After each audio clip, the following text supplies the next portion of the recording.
কেইবাটাও ভাল খবৰ লৈ প্ৰধানমন্ত্ৰী ডাঙৰীয়া অহাৰ কথা 17 বা 18 তাৰিখে আমাৰ কাজিৰঙাৰ ৰোড এলিভেটেড কৰিডৰ প্ৰায় 35 কিলোমিটাৰ হ'ব, যিটো বহু দীৰ্ঘদিনীয়া সমস্যা আছিল, দাবী আছিল, জীৱ জন্তুৰ সুবিধা হৈছিল।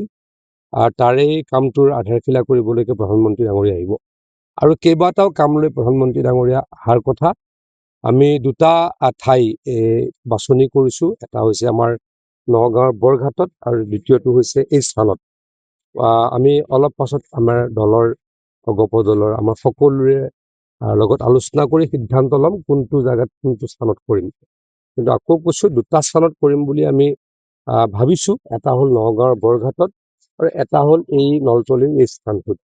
কোনটোত কৰিম আমি আধা ঘণ্টা 1 ঘণ্টাৰ ভিতৰত সিদ্ধান্ত ল'ম। দাদা 17 বা 18 জানুৱাৰীত আহিব। 17 বা 18 জানুৱাৰীত আহিব। খুব ভাল ভাল কাম লৈ 3টা 4টা ভাল ভাল কাম লৈ প্ৰধানমন্ত্ৰী ডাঙৰীয়া আহিব। গতিকে আমি খুব উলহ মালহে তেখেতক আদৰণি জনাম। নগাঁও শোণিতপুৰ আটাইকেইখন জিলাৰ 2টা দলৰ লোকক আমি নিমন্ত্ৰণ কৰিছোঁ। আগন্তুক প্ৰধানমন্ত্ৰীৰ ভ্ৰমণৰ ক্ষেত্ৰত আমি কেনেধৰণে সহযোগ কৰিম বা যোগাযোগ সফল কৰি তুলিম, সেই বিষয়ে আমাৰ আলোচনা হ'ব। আৰু বিষয়াসকলৰ লগত এতিয়া ইতিমধ্যে জিলা আয়ুক্তকে ধৰি সকলোৰে লগত এতিয়া আলোচনা হৈ এই প্ৰধানমন্ত্ৰীৰ বিহুৰ লগে লগে যিটো ভ্ৰমণ হ'ব, বিহুৰ পিছতে সেই ভ্ৰমণটো যাতে আমি সফল কৰি তুলিব পাৰোঁ, তাৰ কাৰণে চেষ্টা কৰি আছোঁ।